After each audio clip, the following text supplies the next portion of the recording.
morning to all of you. A warm welcome to all of you. The Department of Business Administration, St. Aloysius College, proudly present to you the second webinar of series, Constitutionality in COVID-19. Before we begin, there are a few instructions to the participants.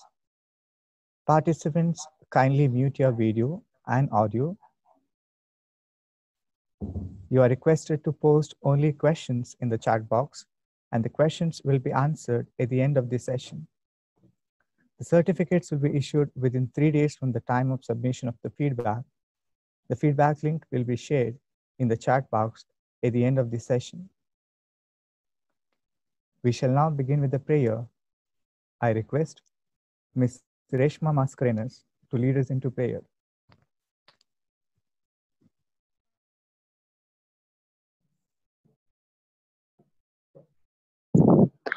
I will sing unto the Lord as long as I live. I will sing praise to my God while I have my being. My meditation of Him shall be sweet. I will be glad. I will be glad in the Lord. Bless thou the Lord, O my soul. Praise ye the Lord. Bless thou the Lord, O my soul. Praise ye the Lord. Bless thou the Lord, O my soul. Praise ye the Lord. Bless thou the Lord, O my soul. Praise ye the Lord. Thank you, Reshma.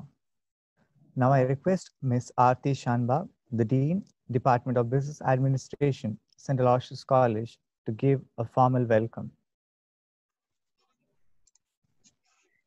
Good morning, all. This is indeed a blissful day as we all have gathered here to commemorate the revered event in the form of a webinar on the topic Constitutionality in COVID-19. I would like to acknowledge our principal, Reverend Dr. Praveen Martis SJ, for entrusting us for organizing this webinar and for extending all his support and encouragement in reaching out to the society in this new normal. The Constitution reminds us that our authority is a public trust to be exercised in a manner that brings honor to the nation, is rightly quoted by Excellency Honorable Uhuru Kenyatta, the President of the Republic of Kenya and Commander-in-Chief of the Defense Forces. To enlighten us with the pertinent legal changes occurred during COVID-19, we have our eminent resource person for the session, Advocate Karthik M. We appreciate for kindly consenting to our proposal and for his gracious presence. We look forward for an insightful session for the day. We extend a warm and cordial welcome to you, Mr. Karthik. Ms. Claret Pereira, the Head of Department of Business Administration, and Mr. Sonal Stephen Lobo, the coordinator of this webinar, for meticulously planning and executing this event. The faculty of Department of Business Administration who have contributed as a productive task force and made this day possible. And you, dear participants, we appreciate your enthusiasm and great learning spree. Let us emerge as intellectually enriching individuals in this new normal. I welcome one and welcome all. Have an enriching day. Thank you, Madam, for those words of welcome. We are delighted to have with us Mr. Karthik Hem, the resource person of today's webinar. Mr. Karthik Hem, the resource person of today's webinar. Mr. Karthik M is an advocate who is also an alumni of St. Aloysius College. He hails from a village called Murabbil, Bantwal Taluk, Dakshina Kannada. He completed his master's degree in Mangalore University in 2013, and in the following year, he joined as a faculty in the Department of Business Administration, St. Aloysius College, Mangalore. During his teaching career, he served the students' community in various capacities.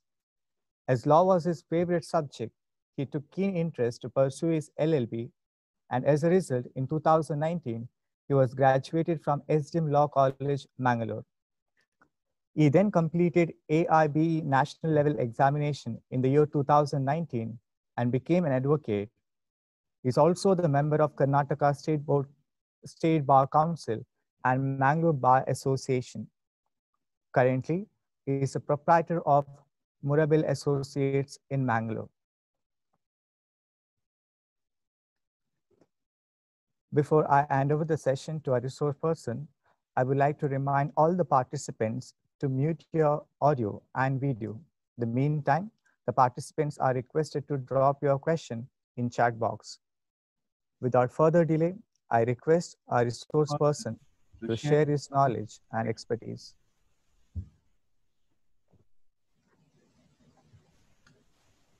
Okay, first of all, I would like to thank the organizing committee who have invited me to this webinar, and also to this institution for giving me a great opportunity. Good morning, everyone.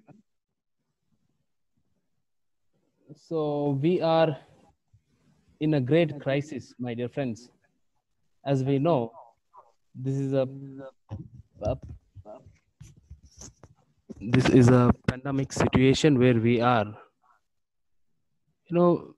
which recalls the pandemic situation or the crisis what human beings have faced in the past era, that is plague pandemic, or crisis we can compare man-made crisis that was in the year 1976 when the then Indian government has declared emergency situation.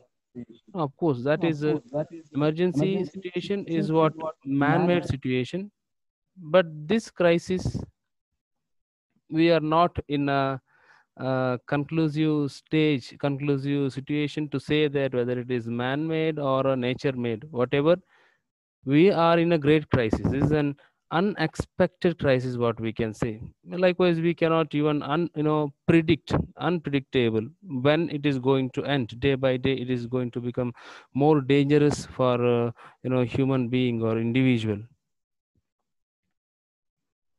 I hope I am audible to everyone. Okay, my dear friends, so this crisis has brought a lot of changes in rules and regulation. Obviously, on one side, virus has made us to bring changes. On the other side, the government has brought regulations, and the government has changed a lot of rules and regulations, what we can say. Whatever this is so far true is that we have violated our fundamental right, that is right to life, right to public health, and various other protection of life or protection of health, various other problems we have faced. We need to know what is constitutionality, whether the law is in accordance with the constitution. Why I have brought this term is constitutionality is because we have come across lot of changes in rules and regulations. When we speak or think about rules and regulations, we remember the different phases of lockdown what has been come across. We have passed a lot of changes in different phases of lockdown. We can say lockdown 1, 2 was completely shut down. Human beings were completely restricted in the sense we can compare pre-COVID and during COVID. The version is so: before COVID, before the appearance of this deadly disease, pandemic disease, what we can say, we were completely normal. we were completely enjoying our fundamental right, but now our right, what we used to enjoy, what was legal at that time, no, it has become illegal now. No, because of changes in rules and regulations, what I can say, we were free to go out. There was no restriction. If we are legal, if we had a valid license and proper records in a vehicle, we would have been, we were very free to go out before COVID. But now it is not so. We have to follow the rules and regulations. One thing we have to remember, my dear friends, is that only when we are following the fundamental duty, we has the right to claim the fundamental right what has been given in our Indian constitution. Okay, because of changes in rules and regulations, we have come across a problem of migration, transportation. When we think about migration, what image or picture will come to our mind is that laborers problem. They have been made on road to they have been they were on road for, so they were been made to live on road for so many days. Problem for food and basic necessities like water, or there was no oh, fundamental right. Their right, right has been completely violated. Likewise, transportation. When we think about transportation, public transportation has been completely shut down. Railway transportation, road transportation, all government transportation. Medical systems has been changed. If I ask a question now, because of seasonal fluctuation, my dear friends, it is common for individual to will be affected with the normal fever or cold, whether paracetamol or cetirizine or antibiotic is available in the medical store. Obviously they are not going to give a paracetamol or some basic medicines normally what we used to consume to cure ourselves. That is not available. This is all because of changes in rules and regulations. Maybe on one side it is good to identify the deadly disease virus in the beginning stage itself. And I'm talking only regarding to the law. So here these are all a problem for individual. How they have bought these changes, how they have uh, um, you know uh, bought a regulation like this. Can the government or the ministries, can they do take a unanimous decision like a dictatorship without any rules and regulation? Can they take a decision like that? That is a question what is coming in our mind when we come across different changes. Now we know they are liberalizing, they are reducing the restriction in the lockdown phases. That is, we are in a fifth phase, I think.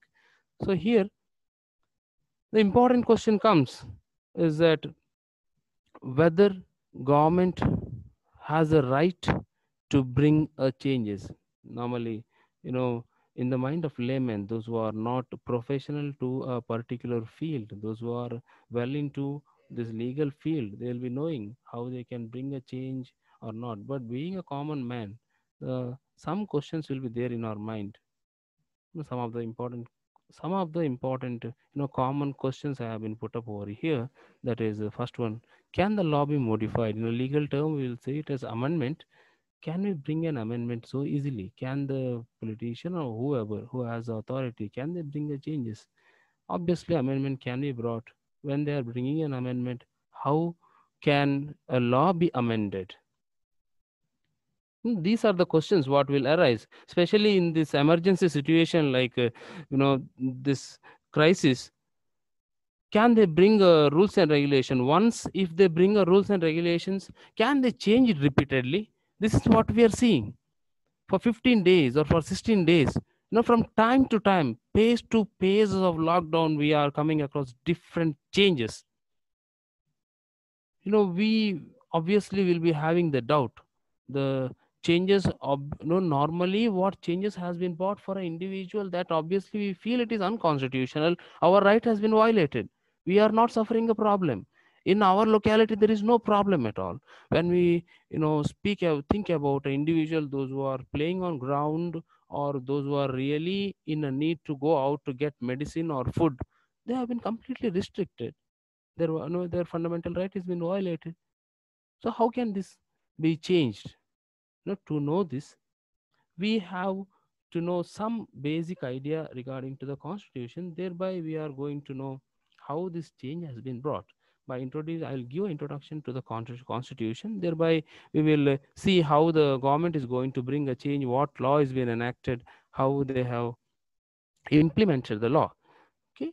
So here, while we are talking to the constitution of India, the normal term what we hear from each and every individual, or when we hear a speech from a you know selected person, what we can say, I do not want to mention a particular name of or a particular profession who is going to do a speech, but those who are being a resource person, when they give a speech, they will say that while they talk about constitution, they come across this word is that of the people, for the people, by the people. Obviously this is what we have heard, commonly what we have heard.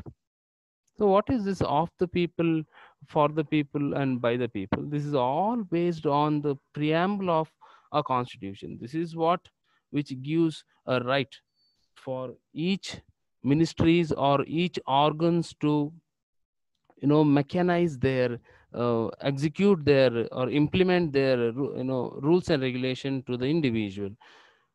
Every, my dear friends, we have to remember is that constitution itself is based on the definition part or preamble of our nation, be a preamble of the nation, preamble of the constitution. Based on that it goes. So here why we come across this term of the people, for the people, by the people is that just see the first line of a preamble at the end. We solemnly resolved to constitute, that is, we have decided to constitute. In the beginning we can read there, we the people, we have decided to constitute India into sovereign, socialist, secular, democratic and republic, in the sense to bring our nation you know to separately to the superior level, without the control of a third party or without the control of a king, crown or monarch, and to make our country as socialistic, to maintain equality, and to bring our to make our country as secular. Best example is India, where we are secular. There is no differentiation in religion, or this country is not based on one religion or other religion. This country is based on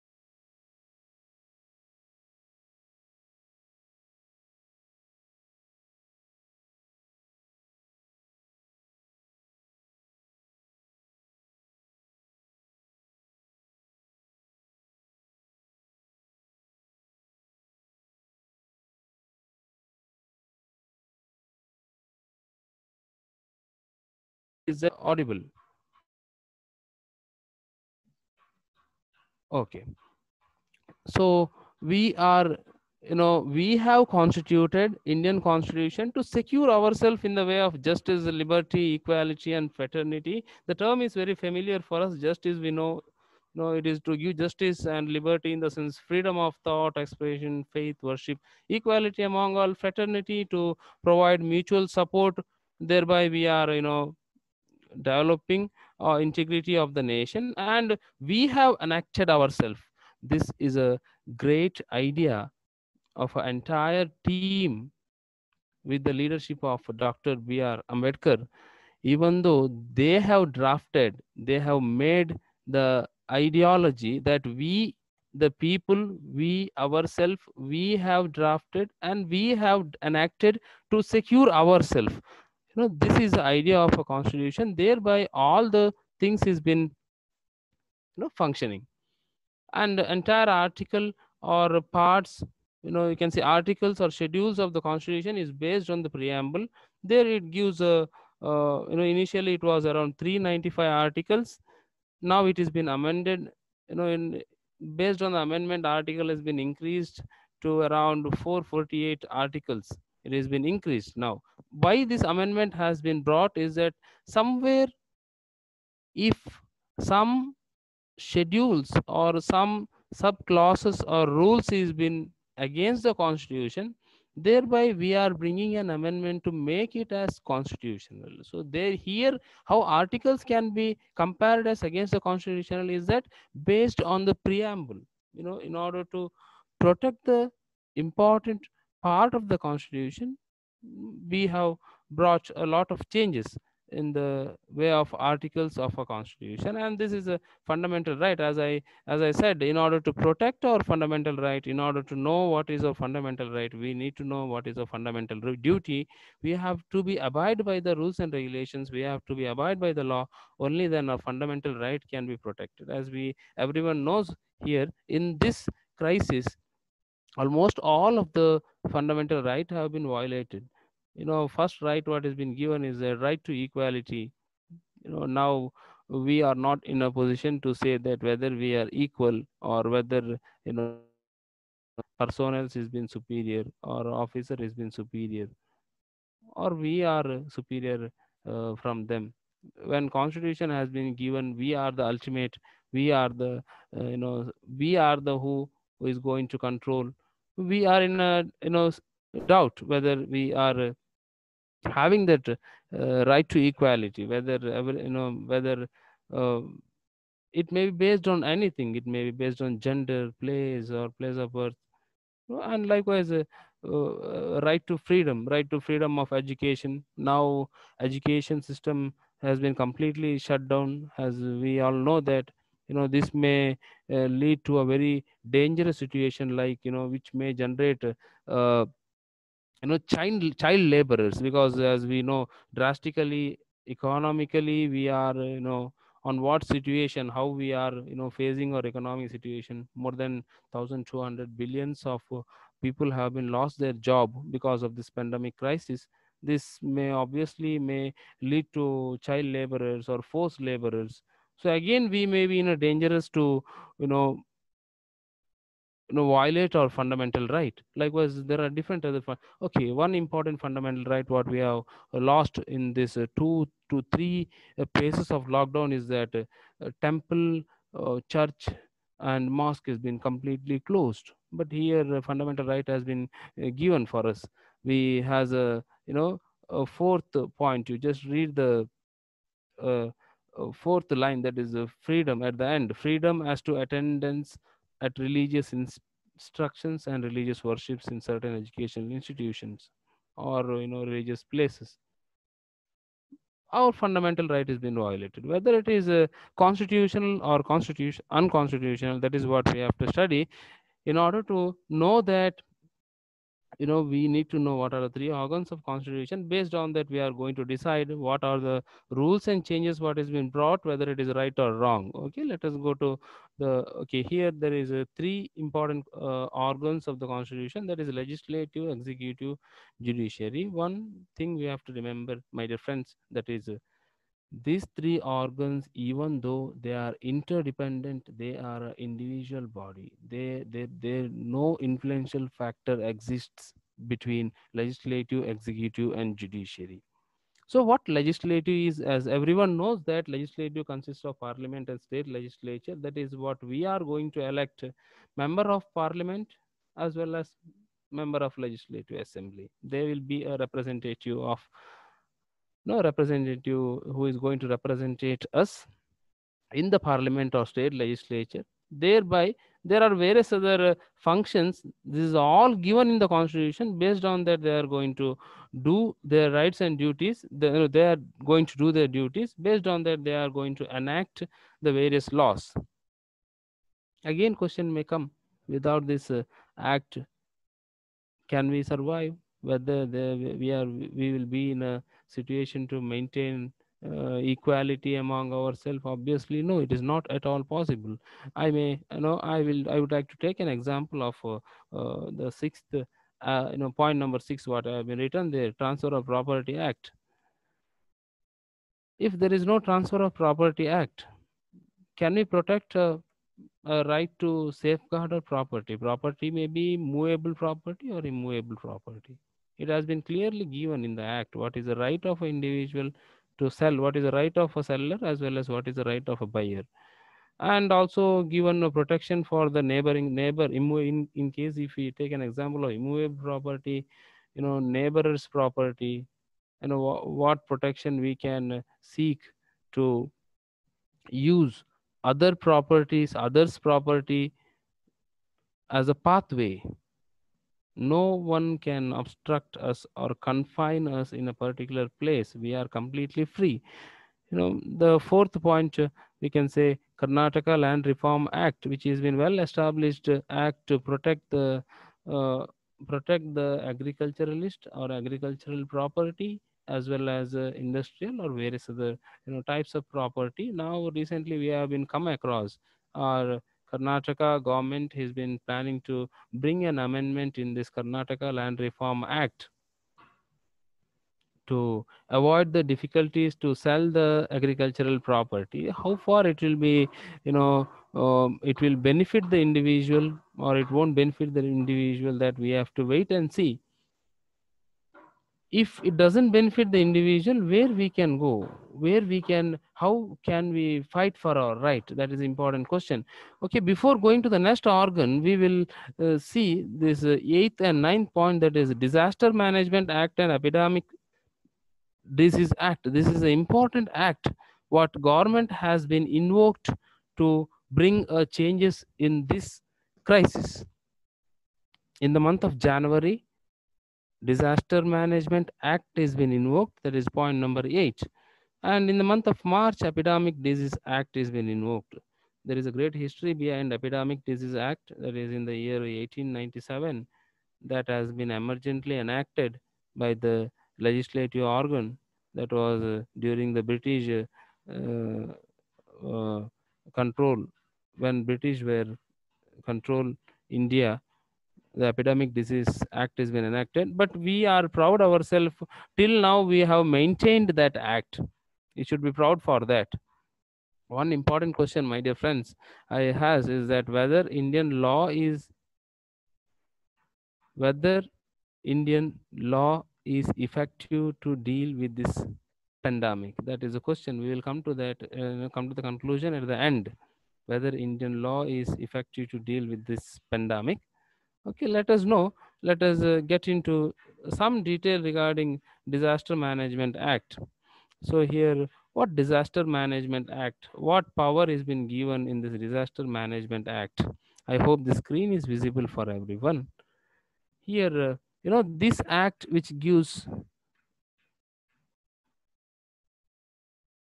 Disaster Management Act, wait for 10 seconds to avoid the inconvenience. This will be visible. Disaster Management Act.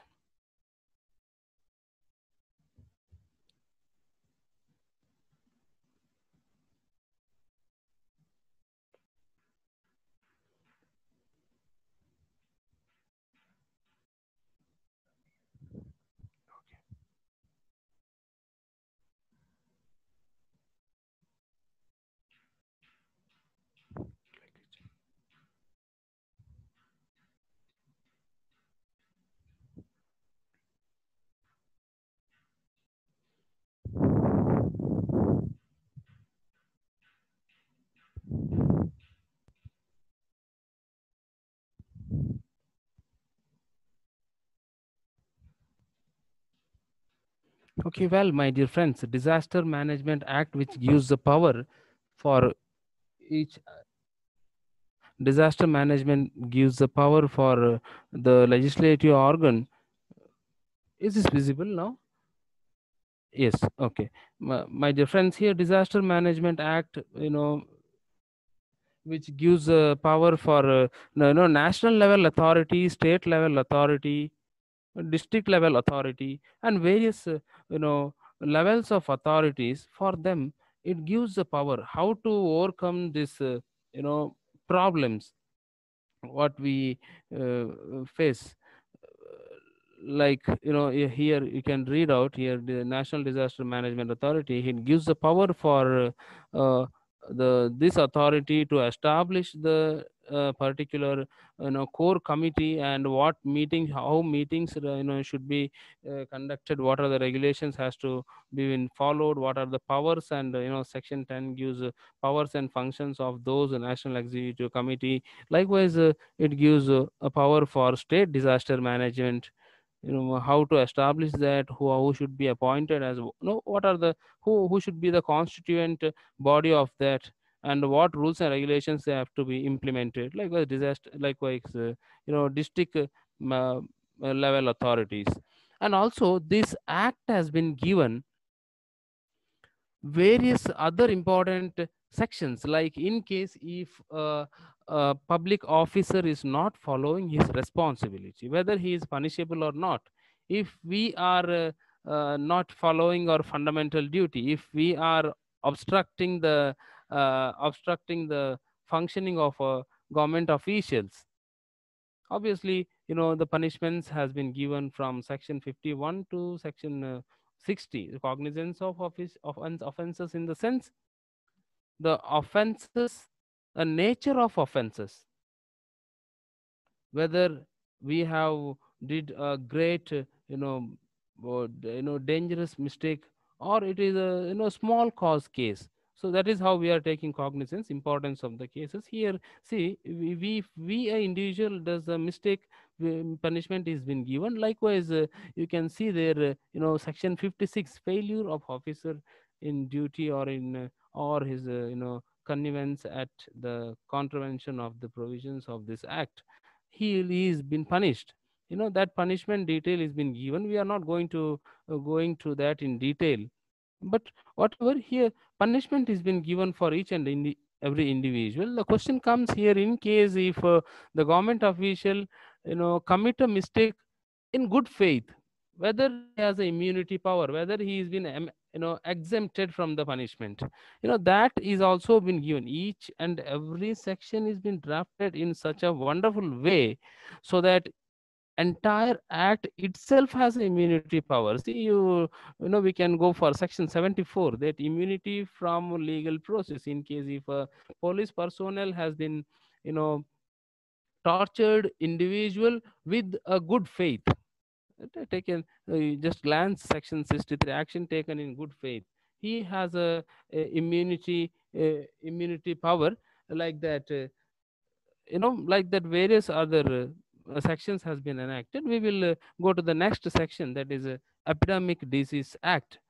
So why epidemic disease act has been invoked? Because in order to bring in order to control the dangerous situations, in order to control the dangerous situation. In the month of March, it was very dangerous for our country. In the month of January, the government has been planned to safeguard our individuals, safeguard our fundamental right. Government has been arranged all over, from national level authority to district level authority, and to bring sudden changes, because it has been drastically increased in the month of March. So at that time, government has been invoked epidemic disease act. There it gives, there is only around a few sections, that is only 4 sections is been enacted in this epidemic disease act. That is you know the second section, which gives power to take a special measures in order to regulate this epidemic disease act. That power has been given for state level, what actions or changes can be brought. You just glance here for a second, section second, and in the second section 2 and subsection 2, without in a particular and without prejudice to the generality of foregoing provisions, to take measure and prescribe regulations, such as B, subclause B. You just glance it over here, as we have come across our thermal screening, and regulation for personal checkup or hospital accommodation, various other changes what we have come across. We can see here, is almost similar here, inspection of persons traveling by railway, otherwise, or otherwise, and segregation in hospital, temporary accommodation or otherwise, of persons suspected by inspecting officers of being infected with any such disease. Likewise, this epidemic This act has been given for the executive committee, executive organs to take the initiatives with the in order to bring changes. Okay, now we will go to that. We will come back to legislative. Okay, okay, my dear friends. So here, legislative organ which enacts the law, and legislative organ itself has to follow that law. No person is beyond the law. Even anybody. I'm not comparing a particular person, but no person is beyond the law. Even prime minister of our country or a president of a country, no person is been beyond the law. But when I'm saying no person is beyond the law, some questions may come in your mind. ಬಾರಿ ಪನ್ಪೆ ಲಾದ ಮಿತ್ತದಲ್ಲ ಪೋರಬಲ್ಲಿಗೆ ವೆಂಚವು demonetisation ಮಾಡ್ತೀರಿ ನಮ್ಮ ಮೋದಿಜಿ ಎಂಚ ಮಾಡ್ತೀರಿ how the our prime minister has been brought demonetization. What act he has been invoked? Whether he has taken you know unanimous decision, whether he has invoked a particular act. Obviously, if we have gone through Reserve Bank of India, I hope everyone knows the local language Tulu, what we speak here in Mangalore. Okay, my dear friends, how government has taken a decision of demonetization. If we have gone through Reserve Bank of India Act, if you have seen section 26 subclause 2, which gives the power of power for a concerned authority to take initiative of demonetization. Nowhere, no individual is beyond the law. Everyone, even if I speak about a judiciary organ, we we seek or we pray to the judicial officers, what we call judges. Even they are also abide by the law. No one is beyond the law. That is how we have framed our constitution. Okay, if this act, how this act has been enacted, and when we come to know how this act has been enacted, we need to know how it is to be executed. As I already given the example of Disaster Management Act, Epidemic Disease Act, there it gives the power for state level authority, national level authority, how to constitute the uh, uh, committee to follow the enact the rules and regulations. That will be done with this uh, with the next organ, that is executive organ. So here the next organ is executive organ. Executive organ which consists of ministries and all the officials of different departments, what we can say. The people who we are going to elect is that member of parliament and member of legislative assembly. They will select. There we are going to elect no, they are going to elect ministries.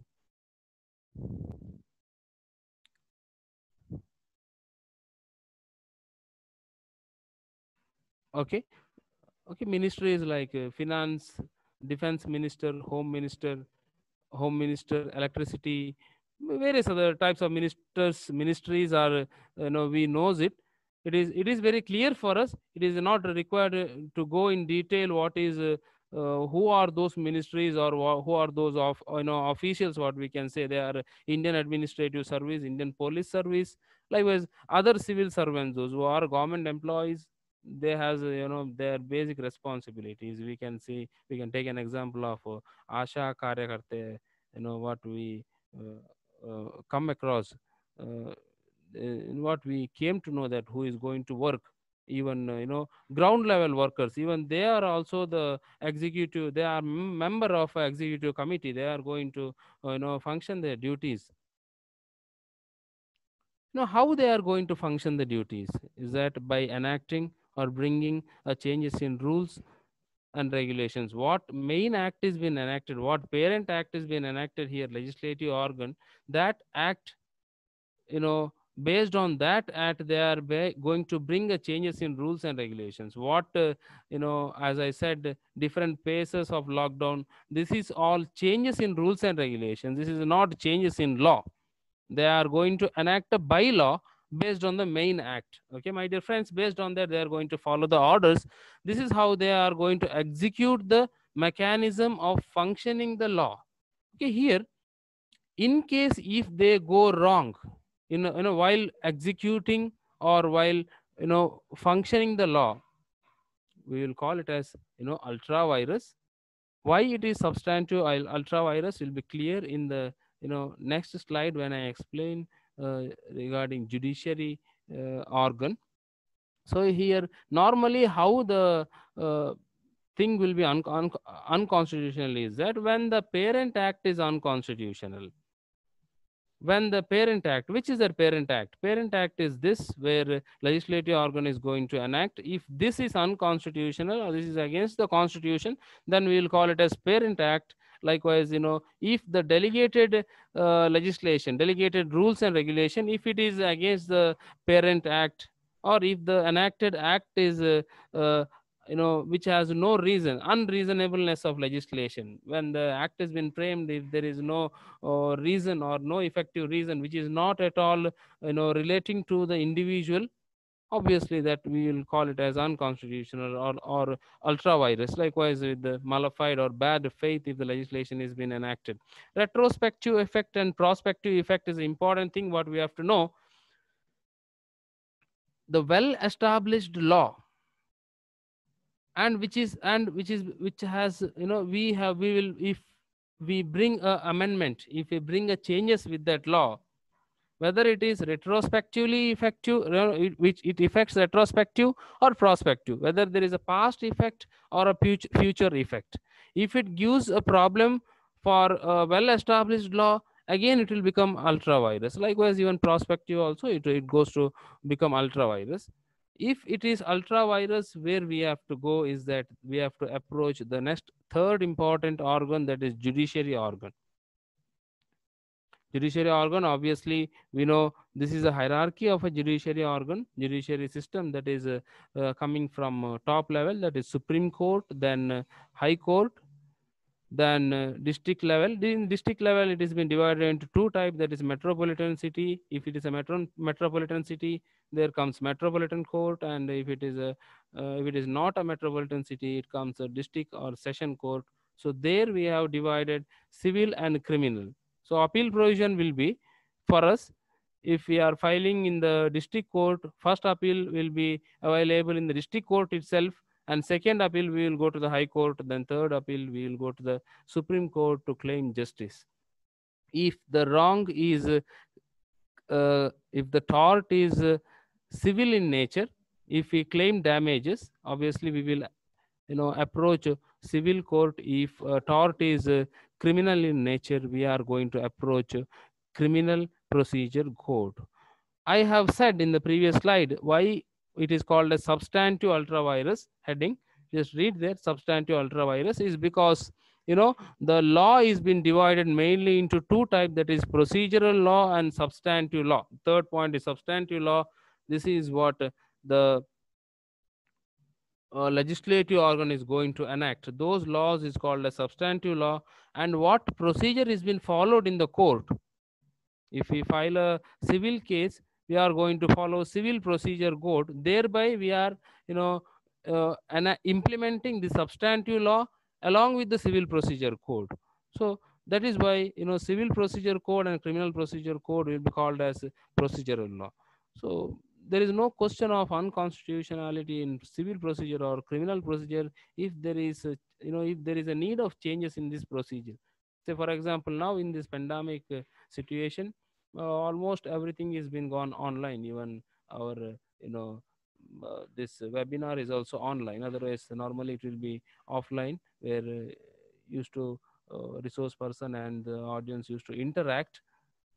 But here it is not possible. The online system has been going on. Likewise, here in procedural law, court can bring a changes of online system.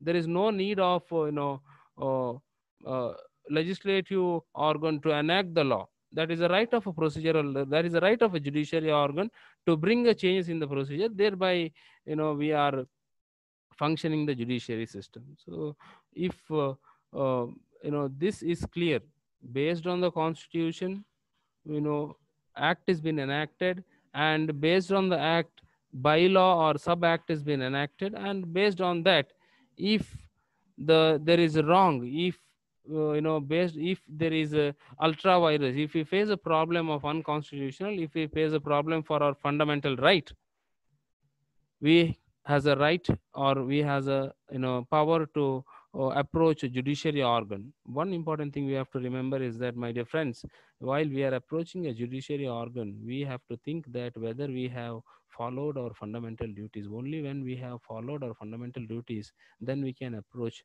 the judiciary organ. Otherwise also, sometimes in case this is, we are assuming, likewise, in economical economy theory, like theory of supply curve or demand curve, there is an assumption.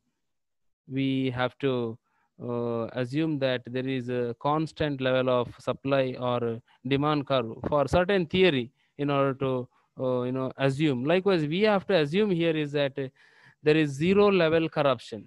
When there is a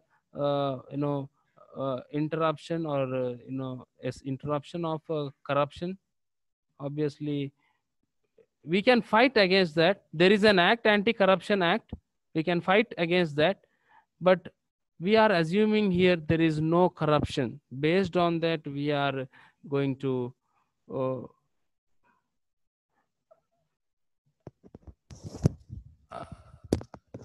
it is audible. Okay, based on that, by assuming there is zero level corruption, we are going to discuss this. Now we will see issues and effectiveness in COVID-19. What are the issues? We can say, we can take it as a problem. Okay, issues and effectiveness of COVID-19. So here, a lot of issues what we have come across, that is what I have discussed, that is restriction on free movement, and repeated changes in bylaws, rules and regulations, that we have already come across, how rules, regulations or bylaws can be changed, that is based on this legislative, executive and judiciary system. Restrictions on free movement, here we have a we can glance this image where we will think on the positive side. First image, which shows that migrant laborers has been completely tortured by lathi charge or whatever, what problems they have been faced. That is actually they are not, they have not violated their fundamental duty, even though without that their right has been violated. Likewise, various other images what we can see here, people have been tortured in different ways. One important judgment which which gains, or which gives confidence for us, this is a great judgment where Kerala High Court has been given. The great person, Dr. N. Prakash, who has been approached Kerala High Court for a certain problem. He has been not provided a pass. As we all know, for our fundamental duty is to follow the rules and regulations what government has been implemented. Based on that, we are following. In case if it is necessary for us to to go out, we have to get the pass. When a person, N. Prakash, when he went out to get the pass was his request for pass has been rejected for the reason that he is going out to get the food for his pet. He has approached Kerala High Court. This is a wonderful judgment where Kerala High Court has been upheld his petition. And High Court has clearly said it is our fundamental duty. When we are on our fundamental duty, we has the right to protect the animal, that is our fundamental right as well. Based on that, the it has directed or guided the police personnel to give a pass for a individual person if it is a genuine thing with proper reason. They should allow to go out. They should allow to go out to get their basic necessities. That is a wonderful judgment what we have come across. That is in the state called Kerala High Court. And the next problem issues is that migration issues. While we are talking regarding migration issues, what problems we have faced, what more problems laborers has been faced. Everyone knows that almost around 21 days or more than that, more than that days they have been made on the road to live without any basic necessities. This is a complete violation of a fundamental right. A great person, great advocate, that is advocate Alok Srivastava, who has been approached Supreme Court of India in the way of public interest litigation, where Supreme Court of India, he has approached by seeking an immediate action to safeguard the right of individuals, right of migrant workers, and to provide essentials like necessary food, drinking water, shelter, medical help. Here, this is a fundamental public interest litigation. What I can say is it has brought a great changes where the government has become alert. Supreme Court has asked a version of the government has accepted that this problem, and also it has been given its own version that it has been overcome the problem by providing all the necessities what is required. Whatever, people has got their fundamental right based on this public interest litigation. When we are vigilant enough to ask our right, we has a way to claim our right. So here Supreme Court has ordered the first order, where you can see in the last few lines, 6 to 7 lines, court indicated that all concerned shall comply with the direction, advisories and orders passed by the Supreme Court of India in the interest of public safety. This order goes to the government and government authorities and all the public servants who is doing their duty. And also it has been advised for media to be more vigilant and more cautious to overcome this problem, also to issue daily bulletins to know the this information and to overcome the doubts of the people. This is a wonderful judgment what we can say. Likewise, levy of heavy fine, seizure of vehicle. As I said, there is a non availability of antibiotics, paracetamol. These are all the problems what we have faced.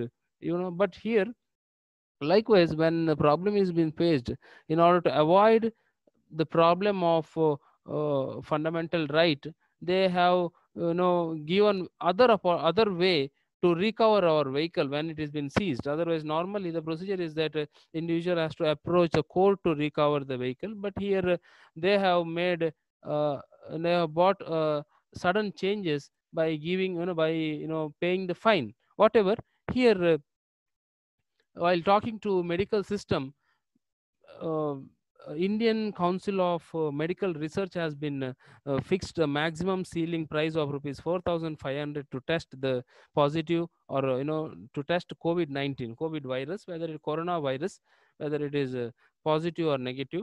And Shashank Dio Sudhi has been approached Supreme Court of India, and this is also a wonderful judgment. What we can say, court has ordered, if a person who is economically weak, they have to approach Ayushman Bharat Pradhan Mantri Yojan, and they have to approach government authorities so that they will get a free lab test. Otherwise, as usual, if it is necessary to go for a private lab, they have to charge according to ICMR, that is Indian Council Medical Research. This is also a great judgment where it has been again proved that individuals' right has been protecting step by step and stage by stage.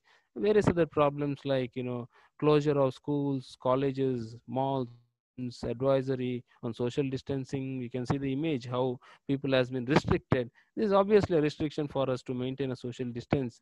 Regulation on home isolation, quarantine, arresting. Freedom of speech is one of the important problem what we come across. If we speak a malicious thing, if it is wrong, obviously we have to accept. If it is not wrong, why we have to accept? That is the question which will arise in our mind. When we are speaking something right, whether we need to bother. There is a great judgment where a doctor, he is also a great man who has spoke. He has been expressed his right in the way of freedom of speech. Dr. Indranil Khan, who has been published a Facebook post by by alleging that deficient protective gears were being supplied by the government. This is when direct allegation to the government. How government will react? But obviously Supreme Court has been protected his fundamental right. Government has been directed the police personnel to take an action by invoking an act, that is section 153A of IPC, that is causing disharmony and a feeling of hatred which disturb public tranquility. Police personnel has been use their power to seize his mobile phone and SIM card, but here a High Court of Calcutta has been ordered only when in case there is a malicious circulating material they can use it, but this doesn't seize that. They have to check whether the messages has been maliciously circulated or not. And the government cannot use their power to control the unconstitutional things. Here court has been ordered the police authority to return the mobile. In the last paragraph you can see there, the third line, return the mobile phone and SIM card to the petitioner, as well as no further interrogation should be initiated against that particular person. This is a great order what High Court of Calcutta has been ordered, so that again and again we are gaining our confidence level so that we can fight for our right. And as I said, to conclude, in the beginning itself I have said, we are the person who is giving power for our power for the government. Here article 253, that is what we have given the power to the government to enact such act, that is Disaster Management Act or Epidemic Disease Management Act. The thing is that test of reasonableness what has been set out by the Supreme Court it should be passed. Based on that act is to be enacted.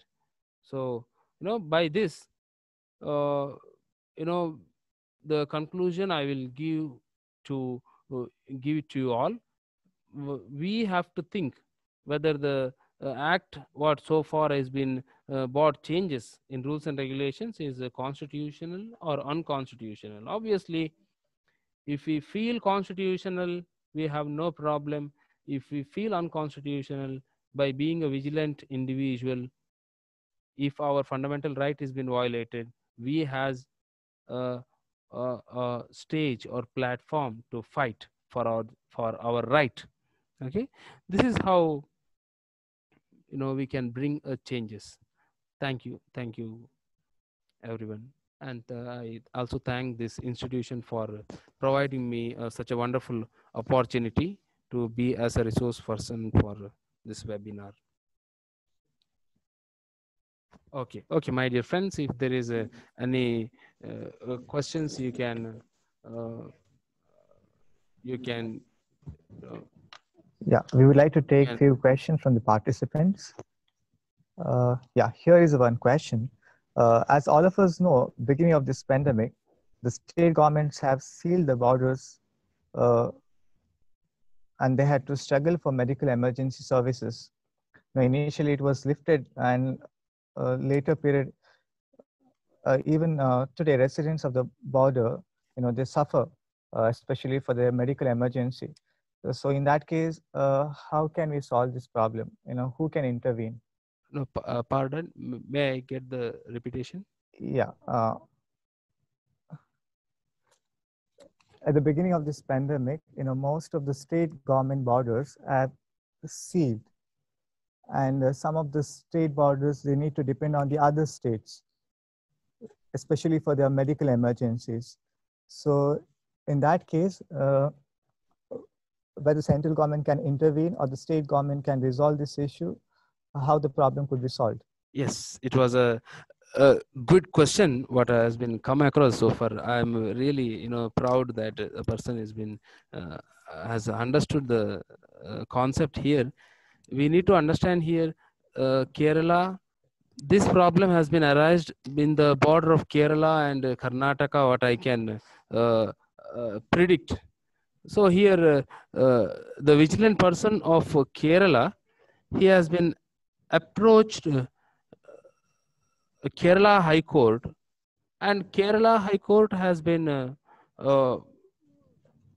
directed the central government, and it has been advised the central government, this is a problem of a central national highway. It is not a state highway.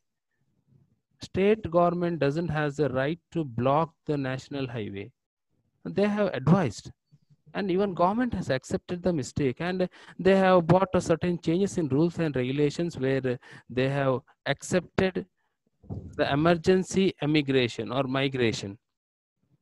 Obviously government has accepted it as a wrong, what they have wrong methods, and based on that around 14 people have been lost their life, which was very emergency.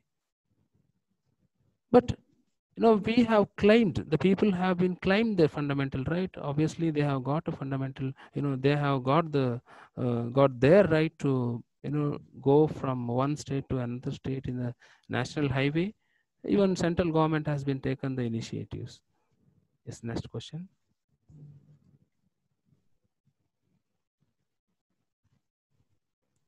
Whether the next question is whether the APL people are supported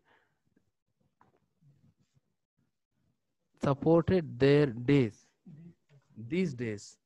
Okay, whether APL people, there is no difference. Yes, I would like to narrate that question. The question is the question is this: this pandemic has hit everyone, irrespective of the caste, creed, or religion. The rich people don't have problem of spending the money. For people have taken care by the government. And what if the people who hold the APL cards? Yes, I have already discussed this with one wonderful example of ceiling rate what Indian Council of Medical Research has been given around maximum ceiling rate of 4,500 rupees. So their Supreme Court has been given a judgment that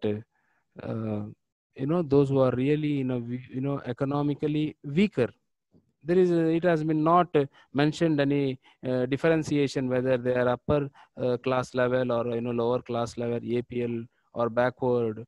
This is a crisis where we cannot see our category cannot be compared here. If we are really a sufferer, we have to approach the government. Based on that, we can claim our right. Okay. I hope it is clear. Yes, sir. Thank you. There's one more question. Has any time law in India contradicted with international legal norms? Has any time law in India contradicted with international legal norms?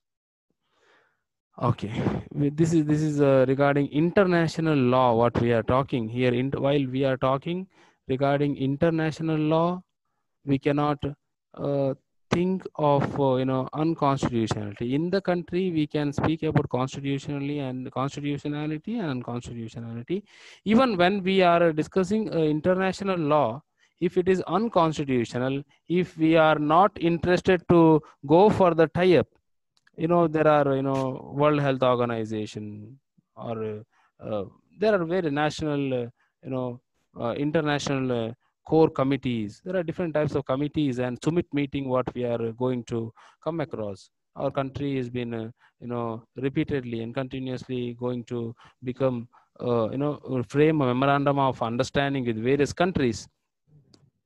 If at all, if a country is been violated, if a country's sovereignty, preamble what I have said, sovereignty, is been violated. If somebody is really trying to control our country, obviously we have to, step back to protect our Indian constitution, our fundamental right. That is a duty of our, representative who we have been represented, who we have been elected. Thank you. Thank you, sir. Thank you for answering our queries. I now request Ms. Felshia to propose a vote of thanks.